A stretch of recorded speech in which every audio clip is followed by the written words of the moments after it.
Very good morning बच्चों। आज का जो हमारा लेक्चर है उसमें हम फिजिकल केमिस्ट्री के कुछ स्पेसिफिक चैप्टर्स का डिस्कशन करने वाले हैं और कुछ दो चैप्टर जैसे केमिकल काइनेटिक्स और इलेक्ट्रोकेमिस्ट्री का हमने ऑलरेडी डिस्कशन कर लिया था और इस लेक्चर में हम सॉल्यूशन के बारे में पढ़ेंगे। तो वही सारे पॉइंट हम यहाँ पे एक्सप्लेन करेंगे जो एनसीईआरटी में लिखे हैं और एग्जाम पॉइंट ऑफ व्यू से इंपॉर्टेंट है। तो सबसे पहले लिखा है यहाँ पे हेनरी लॉ। तो हेनरी लॉ बेसिकली क्या कहता है, solubility of gases in liquid is directly proportional to partial pressure of gases. तो जो यहाँ पे सॉल्युबिलिटी होती है गैसेस की लिक्विड के अंदर वो पार्शियल प्रेशर ऑफ गैसेस के डायरेक्टली प्रोपोर्शनल होती है। और यहाँ पे देखो इसका फार्मूला क्या होता है, P बराबर KH इंटू एक्स। KH क्या है, हेनरी कांस्टेंट को रिप्रेजेंट कर रहा है। यहाँ पे P क्या है, partial pressure of gases in vapour phase, और x यहाँ पे जो है mole fraction of gas in solution. तो ये फार्मूला पे आप लोग को क्वेश्चन की प्रैक्टिस करना है। दूसरा क्या लिखा है यहाँ पे, solubility of gases in liquid decrease with rise in temperature. जैसे जैसे टेम्परेचर को हम बढ़ाएंगे वैसे वैसे सॉल्युबिलिटी जो होगी गैसेस की लिक्विड के अंदर डिक्रीज करती जाएगी। दूसरा यहाँ पे क्या लिखा है, पार्शियल प्रेशर ऑफ ए और partial pressure of B. Raoult law के अकॉर्डिंग देखो PA नॉट इंटू एक्स ए और PB लिखेंगे तो PB naught into x B हो जाएगा। P टोटल निकालेंगे तो दोनों को ऐड कर देंगे PA प्लस PB तो हो जाएगा। देखो P टोटल का फार्मूला क्या हो जाएगा, PA naught x A PB not x B. और ये जो फार्मूला है ये नीट में डायरेक्ट पूछा गया था। P टोटल बराबर देखो कैसे याद करेंगे, PA not minus PB not और जो ये पहले होगा उसी का मोल फ्रैक्शन लिखेंगे। तो PA not minus PB not x ए और प्लस PB नॉट कर देंगे, दूसरे वाले को यहाँ ऐड कर देंगे। नेक्स्ट यहाँ पे देखो क्या लिखा है question, if y1 and y2 are the mole fraction of the component first and second in vapour phase using Dalton law of the partial pressure. तो डाल्टन लॉ के अकॉर्डिंग क्या करेंगे, P1 बराबर y1 PT। डाल्टन लॉ जब लगाएंगे तो यहाँ पे पार्शियल प्रेशर टोटल गैसेस का लेंगे, ठीक है। तो P2 क्या हो जाएगा, y2 एंड P टोटल। तो इस तरीके से हम यहाँ पे कैलकुलेट कर सकते हैं। दूसरा यहाँ पे क्या लिखा है, डेल्टा H बराबर delta U plus P delta V, और यहाँ पे डेल्टा H बराबर 0, डेल्टा U बराबर 0 और डेल्टा S बराबर 0 नॉट नहीं होता है एट कांस्टेंट टेम्परेचर और प्रेशर के लिए। यहाँ पे ये ग्राफ दिया गया है वेपर प्रेशर और मोल फ्रैक्शन ऑफ सॉल्वेंट के बीच में स्ट्रेट लाइन यहाँ पे लिखा गया, ठीक है। और ये पॉइंट जो है vapour pressure of pure solvent के लिए है। नेक्स्ट यहाँ पे क्या लिखा है कि if molality of dilution solution double then KF remain unchange, मतलब कि molality not depend on KF value. Ideal solution होता है एक, आइडियल सोल्यूशन में क्या होता है कि सेम वाले के बीच में जो बॉन्ड होता है AA BB ये बराबर होता है डिफरेंट वाले के। सेम वाले के बीच में जो बॉन्ड होता है वो डिफरेंट वाले के बराबर होता है। तो ये भी याद रखना है आपको, स्टेटमेंट में दिया रहता है। और आइडियल सोल्यूशन के लिए डेल्टा H डेल्टा V 0 रहता है और डेल्टा S की जो वैल्यू होती है ये सब में ग्रेटर देन होती है। क्लियर। एग्जाम्पल जो NCERT में लिखे हैं जैसे N हेक्सेन N पेंटेन हो गया, bromo ethane chloro ethane benzene और टोल्यून हो जाएगा आइडियल सोल्यूशन का एग्जाम्पल। अब नॉन आइडियल में दो आएंगे, एक तो पॉजिटिव डेविएशन, दूसरा शो करेगा निगेटिव डेविएशन। पॉजिटिव डेविएशन को ही बोलते हैं मिनिमम एजियोट्रॉपिक सोल्यूशन और निगेटिव डेविएशन को बोलते हैं मैक्सिमम एजियोट्रॉपिक सोल्यूशन। देखो डेल्टा S की वैल्यू सब में ग्रेटर देन होगी 0 से, मतलब कि सब में पॉजिटिव होगी। इसमें क्या था, देखो आइडियल सोल्यूशन में सेम वाले के बीच में बॉन्ड जो था डिफरेंट वाले के बराबर था। नॉन आइडियल में जो पॉजिटिव डेविएशन है उसमें सेम वाले के बीच में जो बॉन्ड है वो ग्रेटर देन है डिफरेंट वाले के। क्लियर। डेल्टा H और डेल्टा V की वैल्यू भी ज़्यादा है और डेल्टा S तो सब में ज़्यादा होगा। एग्जाम्पल क्या आएगा, पॉजिटिव डेविएशन में जितने भी एल्कोहल से रिलेटेड होंगे वो सारे पॉजिटिव डेविएशन शो करेंगे, जैसे इथेनॉल एसीटोन का कॉम्बिनेशन और इथेनॉल और वाटर का कॉम्बिनेशन। नेक्स्ट यहाँ पे क्या कह रहा है, देखो क्लोरोफॉर्म जो है वो पॉजिटिव डेविएशन शो करता है और CHCl3 जो है वो निगेटिव डेविएशन शो करता है। याद करने की ट्रिक, अगर आपको एग्जाम में नहीं याद आ रहा है तो एल्कोहल वाले को पॉजिटिव डेविएशन में लिखेंगे, एसिड वाले को निगेटिव डेविएशन में लिख देंगे। अब निगेटिव डेविएशन जो होता है मैक्सिमम एजियोट्रॉपिक सोल्यूशन शो करता है। सेम वाले के बीच में जो बॉन्ड होता है वो डिफरेंट वाले से कम होता है। Clear.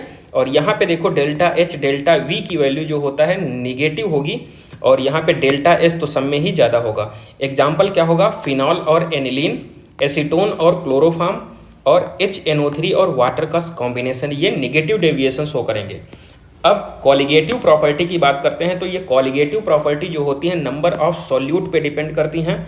Relative lowering in vapour pressure पहली कॉलिगेटिव प्रॉपर्टी को वो डिस्क्राइब कर रहा है। जैसे अगर आपको एग्जाम में दे देता है कि लोअरिंग इन वेपर प्रेशर, तो ये कॉलिगेटिव प्रॉपर्टी को शो नहीं करेगा जब तक नहीं कहेगा कि रिलेटिव लोअरिंग। रिलेटिव लोअरिंग मतलब कि इससे रिलेट कर रहे हैं। जैसे लोअरिंग इन वेपर प्रेशर क्या लिखेंगे, PA0 माइनस एक्स से रिलेटिव, तो नीचे लिख देंगे अपान के PA0, ये हो जाएगा mole fraction of B.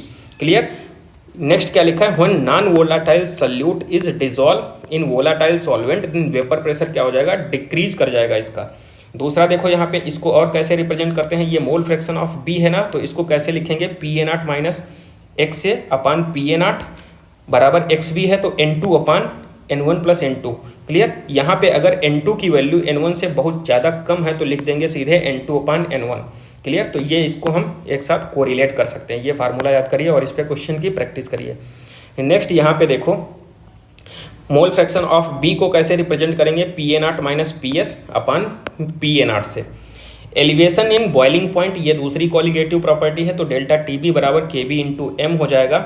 M जो होगा N सॉल्वेंट अपान M किलोग्राम में, मोलिलिटी जो होगी वो किलोग्राम में होगी, तो डेल्टा TB बराबर KB इंटू W इंटू 1000 अपान M1 इंटू मास हो जाएगा। नेक्स्ट जो कॉलिगेटिव प्रॉपर्टी है वो डिप्रेशन ऑफ फ्रीजिंग पॉइंट है, डेल्टा TF बराबर डेल्टा TF0 माइनस TF हो जाएगा, तो डेल्टा TF बराबर KF इंटू M से रिप्रेजेंट करेंगे। KF क्या होता है, RTF square upon 1000 into LF। Next osmotic pressure है। ऑस्मोटिक प्रेशर क्या होता है, flow of solvent in prevented by osmotic pressure. Clear. Solvent के जो उसको फ्लो को जो प्रिवेंट करता है उसी को बोल देते हैं हम ऑस्मोटिक प्रेशर। ऑस्मोसिस क्या होता है, फ्लो ऑफ सॉल्वेंट, इसको प्रिवेंट करता है जिस प्रोसेस के थ्रू, उसको बोल देते हैं ऑस्मोटिक प्रेशर। उसका फार्मूला क्या है, पाई बराबर CRT। पाई बराबर C क्या है, यहाँ पे ये कंसंट्रेशन है, C बराबर N अपान V लिख देंगे और N अपान V RT हो जाएगा। V अगर हम इस तरफ ले जाएंगे तो पाई V बराबर N बराबर मोल होता है, तो N बराबर वेट अपान मालिकुलर वेट हो जाएगा, वेट अपान मालिकुलर वेट इंटू RT हो जाएगा यहाँ पे। और अब बात करते हैं यहाँ पे सेम ऑस्मोटिक प्रेशर होगा तो बोल देंगे आइसोटोनिक सोल्यूशन है। रिवर्स ऑस्मोसिस एक ऐसा प्रोसेस होता है जिसमें हम यूज करते हैं desalination of sea water. Sea water को नॉर्मल मीठे पानी में कन्वर्ट करने के लिए जो प्रोसेस का यूज किया जाता है उसको बोल देते हैं रिवर्स ऑस्मोसिस। RO नाम सुना होगा आपने। क्लियर। इसमें क्या होता है, pressure in the process of reverse osmosis is very high और पोरस मेम्ब्रेन यूज की जाती है इस प्रोसेस के दौरान। उस मेम्ब्रेन को बोल देते हैं सिलोफेन। वो किससे बनी होती है, तो सेलुलोस एसीटेट से। क्लियर। तो मतलब कि रिवर्स ऑस्मोसिस का जो प्रोसेस होता है उस दौरान एक जिस मेम्ब्रेन, पोरस मेम्ब्रेन का यूज किया जाता है वो किससे बनी होती है, तो सेलुलोस एसीटेट से बनी रहती है। क्लियर। अब देखो एक एग्जांपल यहाँ पे लिखा है कुछ फार्मूले, जैसे P0 माइनस PS अपान P0 बराबर IN2 अपान N1 हो जाएगा। तो और कौन से फार्मूले हैं, डेल्टा TB बराबर I into KB into M, delta TF बराबर क्या होता है I into KF into M, पाई बराबर ऑस्मोटिक प्रेशर ICRT हो जाएगा। नेक्स्ट ये इंपॉर्टेंट है, TB माइनस TB0 बराबर I into KB into M हो जाएगा। अब क्वांटा फैक्टर I कैसे निकालेंगे, देखो नॉर्मल मोलर मास अपान एब नॉर्मल मोलर मास, ये फार्मूला होता है, और ऑब्जर्व कॉलिगेटिव प्रॉपर्टी अपान कैलकुलेटेड कॉलिगेटिव प्रॉपर्टी, इसके थ्रू हम क्वांटा फैक्टर के कैलकुलेशन कर सकते हैं। एक और पॉइंट लिखा है यहाँ पे कि 30% volume by volume solution of ethylene glycol. अगर 30% वॉल्यूम बाय वॉल्यूम सोल्यूशन है इथाइलिन ग्लाइकॉल का, तो इसका यूज किस तरह किया जाएगा, तो एंटी फ्रीजिंग एजेंट की तरह यूज किया जाएगा। क्लियर। और नेक्स्ट जो हमारा चैप्टर है वो है थर्मोडायनेमिक्स, और इसमें कुछ पॉइंट लिखे हैं जैसे ओपन सिस्टम। तो ओपन सिस्टम में क्या होता है, एक्सचेंज होगा बोथ एनर्जी एंड मैटर का। क्लोज सिस्टम में no exchange of matter but energy exchange possible हो सकता है। आइसोलेटेड सिस्टम में नो एक्सचेंज ऑफ एनी, ना तो मैटर एक्सचेंज होगा ना ही एनर्जी का एक्सचेंज होगा, उसको बोल देंगे हम आइसोलेटेड सिस्टम। वर्क डन और हीट सप्लाई जो होता है वो पाथ फंक्शन होते हैं।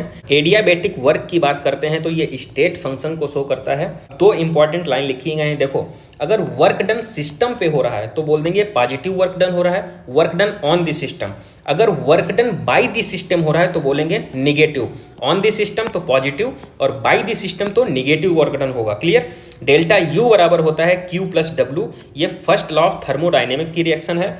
अब कुछ और इंपॉर्टेंट लाइन लिखी गई हैं, जैसे energy of an isolated system जो कि कांस्टेंट होती है, अगर no heat is observe by the system तो डेल्टा यू जो होगा वर्क डन एडियाबेटिक के थ्रू हो जाएगा। डेल्टा यू बराबर क्या हो जाएगा, वर्क डन एडियाबेटिक, एडियाबेटिक वाल।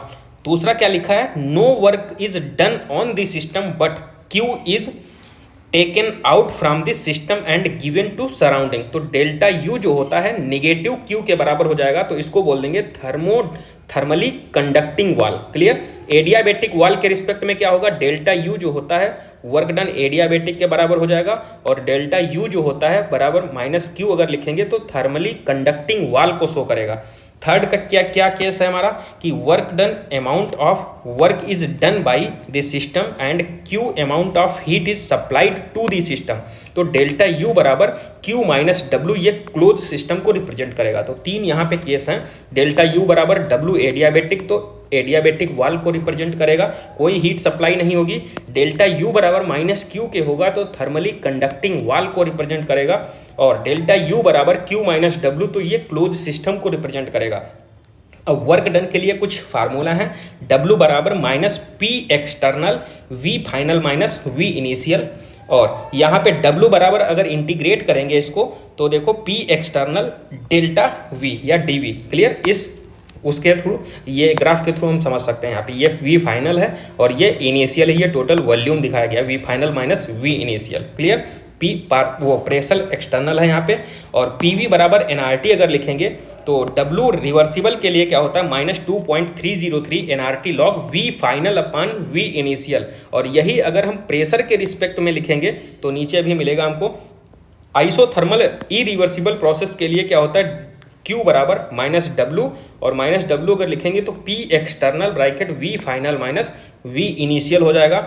और आइसोथर्मल रिवर्सिबल प्रोसेस के लिए, ये देखो ऊपर वाला इरिवर्सिबल प्रोसेस के लिए था, नीचे क्या है आइसोथर्मल रिवर्सिबल प्रोसेस के लिए Q बराबर माइनस डब्ल्यू बराबर NRT ln V final minus V initial minus 2.303 NRT log V final minus V initial. और फॉर एडियाबेटिक चेंज, और एडियाबेटिक चेंज के लिए Q क्या होता है, जीरो, हीट बराबर जीरो हो जाता है, तो डेल्टा U बराबर हो जाएगा वर्क एडियाबेटिक। अब एंट्रोपी की बात करते हैं, डेल्टा H से रिप्रेजेंट करते हैं, तो डेल्टा H बराबर delta U plus P delta V होता है। और फॉर निगेटिव किसके लिए होता है, एक्सोथर्मिक प्रोसेस के लिए, तो डेल्टा H बराबर delta U plus delta NG/RT। Delta NG क्या है, गैस के मोल कांस्टेंट का डिफरेंस। क्लियर। एक्सटेंसिव प्रॉपर्टी और दूसरी है इंटेंसिव प्रॉपर्टी। एक्सटेंसिव प्रॉपर्टी जो है डिपेंडेंट होती है और इंटेंसिव प्रॉपर्टी ये इंडिपेंडेंट होती है, और ये नॉन एडिशनल प्रॉपर्टी होती है, इसको जोड़ नहीं सकते हैं। क्लियर। नॉन एडेक्टिव प्रॉपर्टी होती है। एक्सटेंसिव जो डिपेंडेंट प्रॉपर्टी है उसमें देखो मास आ जाएगा, मोल आ जाएगा, इंटरनल एनर्जी होगी, एंथैल्पी, हीट कैपेसिटी और डेल्टा G नॉट होगा। मोलर और स्पेसिफिक टर्म में लिखेंगे तो इंटेंसिव। क्लियर। मोलर और स्पेसिफिक टर्म में अगर कोई चीज़ लिखी होगी तो उसको बोल देंगे इंटेंसिव प्रॉपर्टी है। और इंटेंसिव में देखो और क्या चीज़ें हैं, temperature, density, pressure, molarity, specific heat capacity और मोलर प्रॉपर्टी और डेल्टा ई नॉट सेल, ये है इंटेंसिव प्रॉपर्टी। ये याद करने का तरीका बताया हमने कि अगर मोलर और स्पेसिफिक टर्म में कोई चीज़ लिखी है, जैसे यहाँ पे लिखा है मोलर प्रॉपर्टी और स्पेसिफिक हीट, तो ये है इंटेंसिव प्रॉपर्टी, और हमने इंटेंसिव प्रॉपर्टी को क्या बताया है, नॉन एडेक्टिव प्रॉपर्टी। क्लियर। ये इंपॉर्टेंट है, डायरेक्ट एग्जाम में पूछ सकता है। अब Q बराबर MC delta T, at constant volume पे डेल्टा U बराबर CV डेल्टा T हो जाएगा, कांस्टेंट प्रेशर पे डेल्टा H बराबर CP डेल्टा T। क्लियर। और CP माइनस CV बराबर R। अब एक चीज़ लिखिए, बॉम्ब कैलोरीमीटर का यूज कब किया जाएगा, जब कांस्टेंट वॉल्यूम होगा। एक और लिखा है कि कॉफ़ी कप कैलोरीमीटर, उसमें जब कांस्टेंट प्रेशर होता है तब यूज किया जाता है। मतलब बॉम्ब कैलोरीमीटर जब कांस्टेंट वॉल्यूम, और कॉफ़ी कप कैलोरीमीटर जब कांस्टेंट प्रेशर दिया होता है। क्लियर। इसमें कॉफ़ी कप वाला नहीं लिखा है, यही लिखा है। क्लियर। तो याद रख लीजिए, melting of solid is endothermic. जब सॉलिड जो होता है वो मेल्ट करता है, एंडोथर्मिक प्रोसेस होता है। So all the enthalpies of fusion are positive.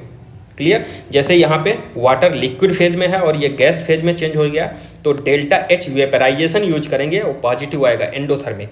हेस law क्या कहता है, जैसे कार्बन ग्रेफाइट में दिया है, ठीक है, plus half O2 equal to CO। Clear. और इसके लिए डेल्टा एच हमको निकालना है यहाँ पे, तो क्या करेंगे, देखो यहाँ पे रिएक्शन बनाएंगे, तो carbon graphite plus oxygen equal to CO2, ये डेल्टा एच निकला। दूसरा CO plus half O2 equal to CO2, ये डेल्टा एच की वैल्यू लिखी है। और CO2 equal to CO plus half O2, तो डेल्टा एच की वैल्यू ये है। तो 3 रिएक्शन है, तो पहली और थर्ड को जोड़ देंगे। क्लियर। और इसको अगर हम ऐड करेंगे तो CO2 यहाँ पे कट हो जाएगी, तो C ग्रेफाइट बराबर half O2 equal to CO आ जाएगा। क्लियर। और जो उसके एडिशन या सब्सट्रैक्शन से जो वैल्यू लिखी है उसको पुट करेंगे तो यहाँ पे ये वैल्यू आ जाएगी। तो हेस लॉ इसी के अकॉर्डिंग यहाँ पे वर्क करता है। अब बात करते हैं एंट्रोपी की, रैंडमनेस की बात करेंगे। लिक्विड क्रिस्टलाइज इनटू सॉलिड में चेंज होगा, तो यहाँ पे देखो सॉलिड में चेंज हो रहा है तो डिसऑर्डरनेस जो है कम हो रही, तो इसीलिए एंट्रोपी कम हो जाएगी। Temperature of crystalline solid is increase, जब टेम्परेचर बढ़ाएंगे 0 से 115 केल्विन तक तो एंट्रोपी क्या होगी, बढ़ जाएगी। नेक्स्ट यहाँ पे देखो 2 मॉलिक्यूल लिखेंगे, NaHCO3 सॉलिड स्टेज में है और चेंज हो रहा है किसमें, Na2CO3 सॉलिड में, CO2 और वाटर में। तो यहाँ पे देखो रैंडमनेस बढ़ रही है ना, मॉलिक्यूल्स का नंबर बढ़ रहा है, तो यहाँ पे एंट्रोपी इंक्रीज हो जाएगी। यहाँ पे देखो हाइड्रोजन H2 जो है गैस में है और यहाँ पे 2H ये भी गैस में, लेकिन यहाँ पे 1 मॉलिक्यूल था, यहाँ पे 2 मॉलिक्यूल हो गए, तो यहाँ पे रैंडमनेस इंक्रीज हो रही, तो बोल देंगे हम एंट्रोपी इंक्रीज हो रही है। Clear. Entropy change of surrounding is delta S जो होता है वो माइनस डेल्टा एच अपन टी लिख सकते हैं एट कॉन्स्टेंट प्रेशर पे। अब गिब्स एनर्जी एंड स्पॉन्टिनिटी, तो देखो डेल्टा G बराबर H minus T delta S होता है और डेल्टा G निगेटिव होता है, डेल्टा G पॉजिटिव होता है। किसके लिए, डेल्टा G अगर निगेटिव है तो बोल देंगे स्पॉन्टेनियस रिएक्शन है, और डेल्टा G अगर पॉजिटिव है तो बोलेंगे नॉन स्पॉन्टेनियस रिएक्शन है। अब देखो यहाँ पे डेल्टा G बराबर H minus T delta S से कुछ इंपॉर्टेंट चीज़ें हैं, उनको हम यहाँ पे कैलकुलेट करते हैं। जैसे आपको दिया रहेगा NCERT में ये पूरा ग्राफ लिखा है, delta G delta H delta S। Clear. हमें ये निकालना है कि डेल्टा S क्या है यहाँ पे, तो देखो डेल्टा G अगर यहाँ पे निगेटिव लिखा है, क्लियर, और डेल्टा H भी निगेटिव है तो डेल्टा S जो है वो पॉजिटिव आएगा। क्लियर। और बोल देंगे कि यहाँ पे ये स्पॉन्टेनियस रिएक्शन है, ऑलरेडी हमने इसको एक वीडियो के थ्रू बताया था। जैसे डेल्टा G बराबर delta H minus T delta S है, तो यहाँ पे देखो अगर निगेटिव रखेंगे और डेल्टा S हमने पॉजिटिव रख दी, जैसे किस केस की बात कर रहे हैं यहाँ पे, तो डेल्टा H बराबर अगर हमने निगेटिव रखा और डेल्टा S पॉजिटिव रखा है तो डेल्टा G कैसा आएगा, तो ये निगेटिव और ये पॉजिटिव आएगा, तो दोनों मिला के क्या हो जाएंगे, निगेटिव। और डेल्टा G अगर निगेटिव होगा तो स्पॉन्टेनियस रिएक्शन शो करेगा। क्लियर। यहाँ पे देखो डेल्टा H निगेटिव है और डेल्टा S निगेटिव है लो टेम्परेचर पे, तो डेल्टा H जो है निगेटिव रखा और डेल्टा S जो है वो भी निगेटिव रखा, लेकिन टेम्परेचर क्या है, लो। और अगर लो टेम्परेचर होगा तो डेल्टा G की वैल्यू क्या आ जाएगी, निगेटिव, और डेल्टा G अगर निगेटिव होगा तो भी स्पॉन्टेनियस रिएक्शन को शो करेगा। तो ऐसे ही ये आपको इतने ही आपको कैलकुलेट करना है, आप लोग प्रैक्टिस करिए और ये एग्जाम में पूछा जाता है। वर्क डन क्या होता है, -2.303 nRT log V2 अपान V1 लिखेंगे। वॉल्यूम के केस में V2 अपान V1 और प्रेशर के केस में P1 अपान P2 हो जाता है। क्लियर। W बराबर -2.303 nRT log P1 अपान P2। रिवर्सिबल के लिए देखो PV की पावर गामा बराबर होता है कांस्टेंट, तो TV की पावर गामा -1 बराबर कांस्टेंट लिखेंगे, तो P की पावर 1 माइनस गामा, T की पावर गामा बराबर कांस्टेंट। ये रिएक्शन है, क्वेश्चन की प्रैक्टिस करिए इस पे। और इरिवर्सिबल प्रोसेस है कांस्टेंट प्रेशर पे, तो डेल्टा U बराबर होता है वर्क डन एडियाबेटिक के बराबर, तो N बराबर C डेल्टा T बराबर -P एक्सटर्नल, और यहाँ पे लिखेंगे तो nRT2 अपान P2 माइनस nRT1 अपान P1। तो इस रिएक्शन पे भी क्वेश्चन की प्रैक्टिस आप लोग कर सकते हैं। नेक्स्ट यहाँ पे जो हमारा चैप्टर है वो है स्टेट ऑफ मैटर, और इसमें ग्राफिकल रिप्रेजेंटेशन जो NCERT में दी गई है उसी पे क्वेश्चन पूछते हैं। जैसे बॉयल्स लॉ, बॉयल्स लॉ जैसे आप लोग याद कर सकते हैं, बॉयल मतलब कि बॉयल से याद कर सकते हैं टेम्परेचर, तो यहाँ पे टेम्परेचर कांस्टेंट होता है और ये इक्वेशन लिखेंगे PV बराबर nRT। यहाँ पे टेम्परेचर को कांस्टेंट कर देंगे अगर, तो यहाँ पे P जो होता है PV बराबर हो जाएगा कांस्टेंट और P inversely proportional to V या V inversely proportional to pk। Boyle में, बॉयल से याद कर सकते हैं टेम्परेचर कांस्टेंट होता है, चार्ल्स में प्रेशर कांस्टेंट होता है, v इज डायरेक्टली, जैसे प्रेशर को कांस्टेंट करेंगे तो v जो होता है डायरेक्टली प्रोपोर्शनल हो जाएगा टेम्परेचर के। एवोगाड्रो लॉ क्या कहता है, वॉल्यूम जो होता है नंबर ऑफ मोल के डायरेक्टली प्रोपोर्शनल होता है। यहाँ पे कुछ ग्राफ लिखे हैं जो एनसीईआरटी में डायरेक्ट प्रिंट हैं। तो यहाँ पे प्रेशर और वॉल्यूम के बीच में जो होता है टेम्परेचर अगर देखा जाए तो यहाँ पे जो ऊपर वाली लाइन होगी वो मैक्सिमम टेम्परेचर को शो करेगा, उससे कम और उससे कम नीचे की तरफ। क्लियर। अब यहाँ पे प्रेशर और 1/v के बीच में देखो, प्रेशर और 1/v, जैसे प्रेशर इनवर्सली प्रोपोर्शनल टू होता है v के, जैसे ये वाली लिखी है, तो यहाँ पे अगर 1/v के रिस्पेक्ट में देखा जाए तो डायरेक्टली प्रोपोर्शनल होगा, और डायरेक्टली प्रोपोर्शनल अगर होगा तो ऊपर वाला मैक्सिमम टेम्परेचर को शो करेगा। तो T2 is greater than T3, T2 and T1। ये नीट प्रीवियस ईयर में पूछ चुका है, लेटेस्ट क्वेश्चन है। अब बॉयल्स लॉ की बात करते हैं तो यहाँ पे वॉल्यूम और टेम्परेचर के बीच में ग्राफ दिया गया है। क्लियर। और यहाँ पे P1, P2, P3, P4 को रिप्रेजेंट किया गया है, और इस केस में क्या होता है कि P4 ज़्यादा होता है और P1 सबसे कम होता है। एब्सोल्यूट जीरो किसको बोला जाता है, -273 डिग्री सेंटीग्रेड को। ठीक है, एनसीईआरटी में डायरेक्ट लिखा गया है कि एब्सोल्यूट जीरो किसको रिप्रेजेंट करता है, -273 डिग्री सेंटीग्रेड। क्लियर। तो सेंटीग्रेड देखना, आप लोग केल्विन मत लिख देना। चार्ल्स लॉ क्या होता है, यहाँ पे एक ग्राफ लिखा है, जैसे ऊपर वाला जो है वो रियल गैस को रिप्रेजेंट करता है और बाद वाला जो है वो आइडियल गैस को रिप्रेजेंट करता है। x/m और प्रेशर के बीच में अगर देखा जाए तो T3, T2 और T1 टेम्परेचर है, T3 वाला ज़्यादा है, T1 वाला कम है, तो T3 is greater than T2 and T1। Next जो हमारा चैप्टर है वो है एटॉमिक स्ट्रक्चर। इसमें देखो कुछ इंपॉर्टेंट लाइन है, उन्हीं का हम एनालिसिस करने वाले हैं। तो देखो, फर्स्ट एटॉमिक मॉडल किसने दिया था, थॉमसन ने दिया था। फर्स्ट न्यूक्लियर मॉडल रदरफोर्ड ने दिया था। और एंगुलर मोमेंटम जो होता है mvr बराबर nh/2π के रिस्पेक्ट में लिखा जाता है। n जो होता है एटम, मतलब कि क्वांटम नंबर को रिप्रेजेंट कर रहा है। क्लियर। E बराबर hc/λ और c/λ जो होता है न्यू के बराबर होता है, तो लिख सकते हैं h न्यू। न्यू जो होता है फ्रीक्वेंसी, h क्या होता है 6.6 इंटू 10⁻34 जूल इंटू सेकेंड।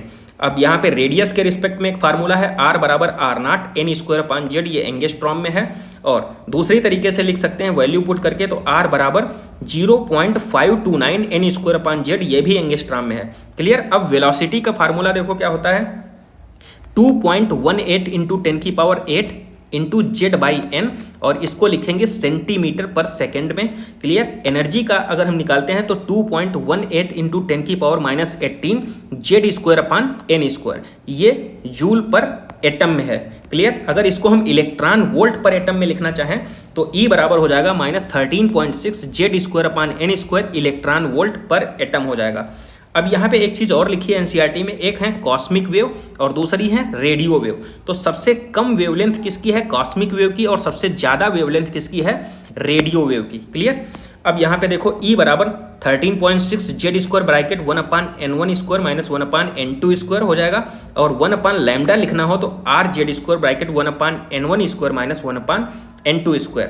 तो लैम्डा बराबर hc/e होता है। तो hc की वैल्यू अगर पुट करेंगे हम तो 12,400/e से रिप्रेजेंट कर देंगे इसको। यहाँ पे देखो ये फार्मूला क्या है, 1/λ बराबर rz² ब्रैकेट 1/n1² -1/n2² है। यहाँ पे देखो अगर हम न्यूक्लियस बनाते हैं, पॉजिटिव चार्ज है, उसके बाहर जो सबसेल बनाएंगे जैसे फर्स्ट, सेकेंड, थर्ड, और इसमें आप लोग एनर्जी कैलकुलेट कर सकते हैं। लेकिन अगर आप लोग डायरेक्ट याद करना चाहें तो याद कर सकते हैं। जैसे न्यूक्लियस से बाहर की तरफ जाएंगे तो फर्स्ट एनर्जी क्या होगी, -13.6, और सेकंड में क्या होगी, सेकंड उसमें लाइनिंग में तो -3.4 होगी, थर्ड में होगी -1.15, और फोर्थ में क्या होगी -0.85। मतलब कि इनर साइड से जैसे ही आउटर साइड जाएंगे तो एनर्जी तो बढ़ेगी, लेकिन एनर्जी गैप क्या होगा, दो सक्सेसिव ऑर्बिटल के बीच में एनर्जी गैप घटेगा। क्लियर। एनर्जी बढ़ेगी और एनर्जी गैप घटेगा। क्लियर करते हैं। अब देखो कुछ इंपॉर्टेंट पॉइंट की हम बात करने वाले हैं। एक तो होती है पोटेंशियल एनर्जी, दूसरी होती है काइनेटिक एनर्जी, और थर्ड होती है टोटल एनर्जी। इनको कंपैरिजन कराता है कभी कभी। तो पोटेंशियल एनर्जी जो होती है -kq²/r लिखेंगे। काइनेटिक एनर्जी हम लिखेंगे kq1 q2/2r मतलब क्यू स्क्वायर बाई 2r लिख सकते हैं। और टोटल एनर्जी क्या होती है, पोटेंशियल एनर्जी और काइनेटिक एनर्जी को आपस में जोड़ देंगे तो टोटल एनर्जी कैसे लिख लेंगे, देखो काइनेटिक एनर्जी क्या है क्यू स्क्वायर बाई 2r और पोटेंशियल एनर्जी क्या है क्यू स्क्वायर बाई r, इसको जोड़ेंगे तो क्या आ जाएगा, टोटल एनर्जी बराबर minus Q square by 2r। तो हम ये क्या लिख सकते हैं, देखो ये value Q square by 2r जो है और ये Q square by 2r positive और निगेटिव का बस डिफरेंस है। तो हम क्या लिख सकते हैं कि काइनेटिक एनर्जी बराबर माइनस टोटल एनर्जी, क्योंकि ये पॉजिटिव वैल्यू और ये निगेटिव वैल्यू, बाकी डाटा सेम है। क्लियर, तो काइनेटिक एनर्जी बराबर लिख सकते हैं माइनस के टोटल एनर्जी। क्लियर, आप इस फार्मूले के थ्रू इनको कैलकुलेट भी कर सकते हैं। पोटेंशियल एनर्जी के Q square by R, kinetic energy Q square by 2r और दोनों को ऐड कर देंगे तो टोटल एनर्जी आ जाएगी। और टोटल एनर्जी जो होती है वो डाटा जो होता है काइनेटिक एनर्जी के रिस्पेक्ट में बराबर होता है, लेकिन निगेटिव वैल्यू होती है, इसीलिए लिख दिया जाता है काइनेटिक एनर्जी बराबर माइनस टोटल एनर्जी। तो अगर total number of spectral line निकालना है आपको तो n2 minus n1 bracket n2 minus n1 plus 1/2 कर देंगे। इस फार्मूले के थ्रू आप total number of spectral line को कैलकुलेट कर सकते हैं। स्टार्ट करते हैं, बात करते हैं यहाँ पे स्टॉपिंग पोटेंशियल की। तो स्टॉपिंग पोटेंशियल बेसिकली क्या होता है, minimum negative voltage applied to collector plate in photo electric experiment. तो ये क्या करता है, जो फोटो इलेक्ट्रिक करंट को होता है वो जीरो कर देता है। क्लियर, यही स्टॉपिंग पोटेंशियल होता है। इसको फार्मूले के थ्रू देखो कैसे करते हैं, EV नॉट बराबर H bracket new minus new not और K बराबर होता है EV नॉट के। और ये जो होता है ये फार्मूला इंपॉर्टेंट है, एग्जाम में पूछता है, क्वेश्चन की फ्रेमिंग इसी पे हो सकती है। Half mv square maximum kinetic energy बराबर होता है हाफ mv स्क्वायर बराबर H bracket new minus new not. और कुछ फार्मूले यहाँ पे लिखे गए हैं, जैसे लैम्डा बराबर H अपान mv और mv जो होता है मोमेंटम होता है तो H अपान p लिख सकते हैं।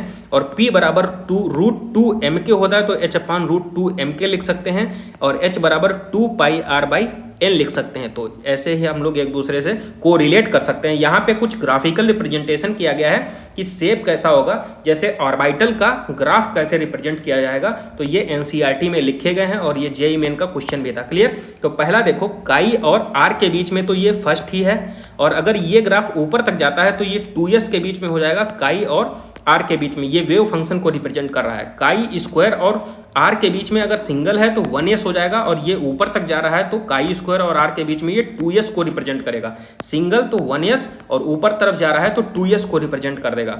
अब यहाँ पे देखो कुछ और इक्वेशन लिखी गई हैं, जैसे delta p into delta x is greater than NH अपान 4 पाई। इसी को लिख सकते हैं, डेराइव कर सकते हैं इससे, delta v into delta x, जैसे p बराबर m इंटू वी होता है तो m नीचे की तरफ आ जाएगा और v ऊपर ही रहेगा, तो delta v into delta x is greater than h upon 4 pi m लिख सकते हैं। और इसको और भी हम कैलकुलेट करेंगे तो delta e into delta t बराबर हो जाएगा ग्रेटर देन h अपान 4 पाई। तो ये तीनों इक्वेशन आपको आनी चाहिए। अब देखो कुछ यहाँ पे ऑर्बिटल लिखे गए हैं, उनके शेप के बारे में पूछ रहा है। तो देखो dxy dz स्क्वायर dz और dx square minus Y square, इनके जो शेप हैं डबल डम्बल शेप का हो जाएगा। और जो dz स्क्वायर है ना वो सिंगल डम्बल, तो क्या होगा dxy dyz और dzx dx square minus Y square, ये डबल डम्बल होंगे। केवल और केवल dz स्क्वायर जो होगा वो सिंगल डंबल को रिप्रेजेंट करेगा। क्लियर, अब श्रोडिंजर वेव इक्वेशन एक लिखी गई है NCERT के अंदर, बहुत ही इंपॉर्टेंट है। और यहाँ पे देखो डेल्टा स्क्वायर काई अपान dx square plus delta square काई अपान dy स्क्वायर प्लस ऐसे ऐसे और सब जुड़ेंगे। लास्ट में क्या लिखा है 8 पाई स्क्वायर m अपान h square bracket e minus v, और ये काई बराबर 0। यहाँ पे v जो है वो पोटेंशियल एनर्जी को रिप्रेजेंट कर रहा है, काई क्या है श्रोडिंजर वेव फंक्शन। क्लियर, तो ये इक्वेशन आपको आनी चाहिए। लास्ट वाला तो जरूर याद आना चाहिए, 8 पाई स्क्वायर m अपान h square bracket e minus v काई बराबर 0 होता है। तो ये श्रोडिंजर वेव इक्वेशन NCERT में लिखी है, एग्जाम पॉइंट ऑफ व्यू से इंपॉर्टेंट भी है, पूछा जाता है। अब देखो ऑर्बिटल एंगुलर मोमेंटम के लिए फार्मूला क्या होता है, √L ब्रैकेट L+1 और h अपान 2 पाई।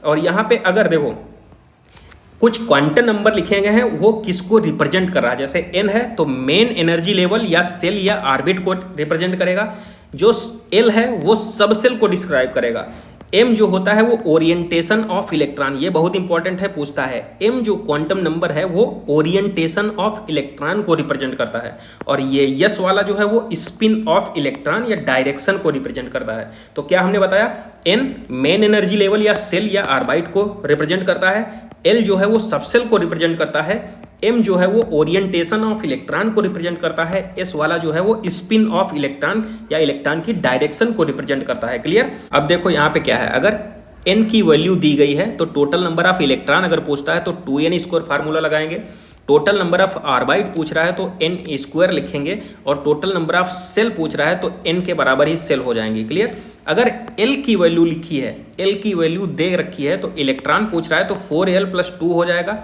ऑर्बिट 2l + 1 और सबसेल हो जाएंगी L के बराबर ही। क्लियर। तो ये देखना है आपको n की वैल्यू दे रखी है कि या L की वैल्यू दे रखी है। अब जैसे स्फेरिकल और राउंडेड नोड हमको निकालने हैं तो n - l - 1 फार्मूला होता है, और एंगुलर नोड अगर निकालने हैं तो l के बराबर होता है। क्लियर। इंपॉर्टेंट है तो याद होना चाहिए। स्फेरिकल और राउंडेड नोड के लिए क्या होता है, n - l - 1, और एंगुलर नोड के लिए क्या होता है, टोटल नंबर ऑफ l की वैल्यू। यहाँ पे देखो कॉन्फ़िगरेशन हमने किया है। जैसे नॉर्मल कॉन्फ़िगरेशन क्या होता है, sigma 1s, sigma anti bonding 1s, sigma 2s, sigma anti bonding 2s, sigma 2pz, पाई 2px, पाई 2py इक्वल रहता है, पाई एंटी बॉन्डिंग 2px और पाई एंटी बॉन्डिंग 2py, ये भी एक दूसरे के बराबर रहते हैं। ये नॉर्मल कंडीशन के लिए होता है, लेकिन 3 एक्सेप्शन लिखे गए हैं, B2C2N2, ये याद रखना है आपको, B2C2N2। इनके केस में क्या होता है, ये जो सिग्मा 2pz होता है यहाँ से उठ के यहाँ पे चला जाता है, तो कॉन्फ़िगरेशन पूरा ओवरऑल चेंज हो जाता है। तो क्या लिख देते हैं कि पाई 2px बराबर पाई 2py, और ये सिग्मा 2pz जो है उसके बाद लिख देंगे तो ये आ जाएगा। क्लियर। बाकी सब सेम रहता है। नॉर्मल कंडीशन में ये होता है, लेकिन B2C2N2 के केस में क्या होता है, सिग्मा 2pz की जो एनर्जी होती है पाई 2py से ज़्यादा हो जाती है। क्लियर। और पाई एंटी बॉन्डिंग 2px से कम, तो ये वाला यहाँ पे चला जाएगा। याद हो गया होगा आई होप। उसके बाद यहाँ पे देखो क्या है, 52, 58, 64 और 71, यहाँ पे जो होता है 57th वाला जो इलेक्ट्रॉन होता है D1 में फिल होगा। अगर 89 एटॉमिक नंबर 19, 91, 92, 93, 96, 97 और 103, इसमें जो 89th वाला इलेक्ट्रॉन होता है वो D1 में फिल होगा। क्लियर। ये एटॉमिक नंबर अगर दिया है तो 57th वाला इलेक्ट्रॉन D1 में फिल हो जाएगा, और अगर ये वो नंबर दिया है तो 89th वाला इलेक्ट्रॉन जो है वो D1 में फिल हो जाएगा। क्लियर। अब देखो पैरामैग्नेटिज्म कैसे निकालेंगे, म्यू बराबर होता है √n ब्रैकेट n+2, यहाँ पे n बराबर होता है total number of unpaired electron. Clear. और इसको कैलकुलेट करने की कोई रिक्वायरमेंट होती नहीं है। जैसे अगर हमने अनपेयर्ड इलेक्ट्रॉन 5 दिया है तो 5 के समथिंग कुछ लिख दिया जाता है, 5.9 हो गया, 5.6, इस टाइप से। क्लियर। अगर ज़्यादा गैप है तो उसको कैलकुलेट नहीं करा जाता है, अगर पास में है तो कैलकुलेशन इस फार्मूले के थ्रू कर सकते हैं हम। अब यहाँ पे देखो, यहाँ पे हम Z बराबर एटॉमिक नंबर या नंबर ऑफ इलेक्ट्रॉन या नंबर ऑफ प्रोटॉन को लिखेंगे। A जो होता है मास नंबर या एटॉमिक वेट को रिप्रेजेंट करता है। क्लियर। अगर हम A - Z कर देते हैं तो total number of neutron show करने लगता है। क्लियर। जैसे कार्बन में 12, 6 होता है, तो यहाँ पे Z और A - Z किसको रिप्रेजेंट कर रहा है, ये हमने यहाँ पे डेराइव कर दिया है, और ये बहुत ही ईजी आप लोगों को आता होगा। केमिकल बॉन्डिंग में कुछ लिखी हैं चीज़ें, उनको हम एनालिसिस कर लेते हैं। जैसे मैक्सिमम आयनिक कौन सा होगा, CsF, क्योंकि मोस्ट नंबर ऑफ इलेक्ट्रोनिगेटिविटी, मतलब कि इलेक्ट्रोनिगेटिविटी गैप ज़्यादा होता है। ठीक है। मैक्सिमम कोवैलेंट कौन सा होगा, Li हो जाएगा। पोलराइजेशन किसके डायरेक्टली प्रोपोर्शनल होता है, charge positive upon charge negative, radius minus upon radius positive, और कोवैलेंट कैरेक्टर के डायरेक्टली प्रोपोर्शनल होता है 1 अपॉन आयनिक कैरेक्टर, और एसिडिक स्ट्रेंथ के डायरेक्टली प्रोपोर्शनल होता है। ये सीक्वेंस से ही याद होना चाहिए। क्लियर। सॉल्युबिलिटी जो होता है हाइड्रेशन एनर्जी के डायरेक्टली प्रोपोर्शनल होता है, और लैक्टिस एनर्जी के इनवर्सली प्रोपोर्शनल होता है। सॉल्युबिलिटी अगर हम इस सेकेंड ए ग्रुप के एलिमेंट की बात करते हैं, सेकेंड ए याद रखना बहुत इंपॉर्टेंट है, तो C3Sd, C3 मतलब कि क्रोमैट, कार्बोनेट और क्लोराइड और सल्फेट, इनकी सॉल्युबिलिटी जो होती है वो डिक्रीज करेगी। जैसे C3S लिखा ना, तो C3 क्या होंगी, क्रोमैट, कार्बोनेट, क्लोराइड, और S से सल्फेट, इनकी डिक्रीज करेगी, D से डिक्रीज करेगी। किसके लिए है, सेकेंड ए ग्रुप के लिए। जनरली इंक्रीज होती है लेकिन इनकी डिक्रीज करेगी। इंपॉर्टेंट है बहुत। Clear. Solubility of first A group decrease, but fluoride, hydroxide और कार्बोनेट इनकी इंक्रीज करती है। क्लियर। तो ये फर्स्ट वाला बहुत ही इंपॉर्टेंट है, इसको याद कर लीजिए। मेल्टिंग पॉइंट, बॉइलिंग पॉइंट जो होता है लैटिस एनर्जी के डायरेक्टली प्रोपोर्शनल होता है और ग्रुप में डिक्रीज करता है। अब यहाँ पे एक चीज़ और इंपॉर्टेंट चीज़ लिखी है, जैसे ये ओजोन के बारे में रिप्रेजेंट किया है, क्लियर। यहाँ पे एक चीज़ और देखो, ये जो होता है कोऑर्डिनेशन बॉन्ड, इसमें एक सिग्मा होता है। अगर इस टाइप से लिखा है 2 पाई और एक कोऑर्डिनेशन बॉन्ड, तो एक सिग्मा होगा, 2 पाई रिप्रेजेंट किए जाएंगे। और यहाँ पे dx² माइनस y² और dz² लिखा है। यहाँ पे इलेक्ट्रॉन डेंसिटी जो होती है एक्सिस पे होती है।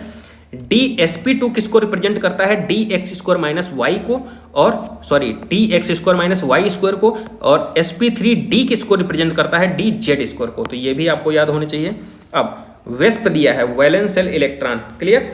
यहाँ पे अगर 2 है तो sp हो जाएगा, लीनियर होगा। 3 है तो इसमें 3 की कंडीशन क्या होती है, देखो ab3 मतलब 3 बॉन्ड पेयर हैं, क्लियर, तो sp2 हो जाएगा। और 3 के लिए एक चीज और कंडीशन होती है, 2 बॉन्ड पेयर हो सकते हैं, एक लोन पेयर हो सकता है, तो sp2 हो जाएगा। इस केस में शेप क्या होगा, बेंट वी शेप और एंगुलर हो जाएगा। 4 में 3 कंडीशन डेवलप हो सकती हैं, या तो चारों बॉन्ड पेयर होगा, या 3 बॉन्ड पेयर 1 लोन पेयर होगा, या तो 2 बॉन्ड पेयर 2 लोन पेयर होगा। 4 बॉन्ड पेयर हैं तो टेट्राहेड्रल हो जाएगा इस टाइप से, और 3 बॉन्ड पेयर 1 लोन पेयर है तो पिरामिडल होगा, जैसे अमोनिया के केस में NH3, जैसे NH3 लिखेंगे, 3 बॉन्ड पेयर है और 1 लोन पेयर है, तो इस केस में पिरामिडल हो जाएगा। और 2 बॉन्ड पेयर 2 लोन पेयर हैं तो बेंट वी शेप एंगुलर हो जाएगा, इस टाइप से शेप बनेगा, क्लियर, बेंट हो जाएगा।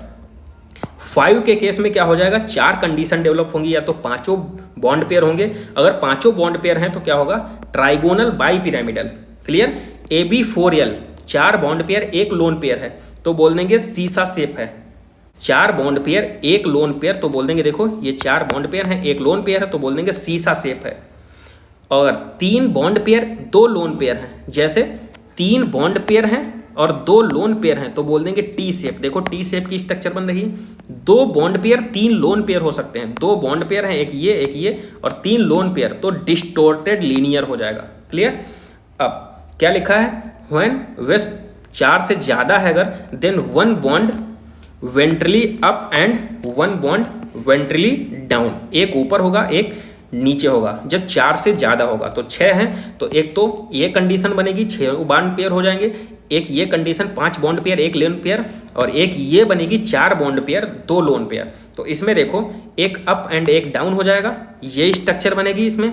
और AB5L एक लोन पेयर के लिए ऊपर लोन पेयर आ जाएगा, नीचे एक बॉन्ड पेयर हो जाएगा, और यहाँ पे 4 बॉन्ड पेयर 2 लोन पेयर, तो देखो ये दोनों लोन पेयर हो जाएंगे, बाकी चारों बॉन्ड पेयर हो जाएंगे।